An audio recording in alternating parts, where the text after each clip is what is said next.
بسم اللہ الرحمن الرحیم۔ السلام علیکم۔ حضرت ابو سعید خدری رضی اللہ تعالیٰ عنہ سے روایت ہے کہ رسول اللہ صلی اللہ علیہ وآلہ وسلم نے فرمایا، سردی کا موسم مومن کے لیے موسم بہار ہے۔ اس کے دن چھوٹے ہوتے ہیں جن میں وہ روزے رکھ لیتا ہے، اور اس کی راتیں لمبی ہوتی ہیں جن میں وہ قیام کر لیتا ہے۔ حضرت حنس رضی اللہ تعالیٰ عنہ سے روایت ہے کہ رسول اللہ صلی اللہ علیہ وآلہ وسلم نے فرمایا، سردیوں کے روزے رکھنا مفت میں اجر کمانا ہے۔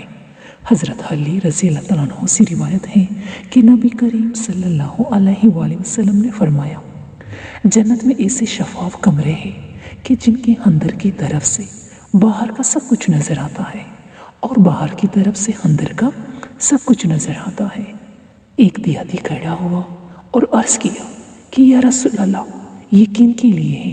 آپ صلی اللہ علیہ وسلم نے فرمایا، یہ اللہ نے ان لوگوں کے لیے تیار فرمائے ہیں جو نرم انداز میں گفتگو کرتے ہیں، غریبوں کو کھانا کھلاتے ہیں، اکثر روزے رکھتے ہیں، اور راتوں کو اٹھ کر نمازیں یعنی تہجد پڑھتے ہیں جبکہ لوگ سو رہے ہوتے ہیں۔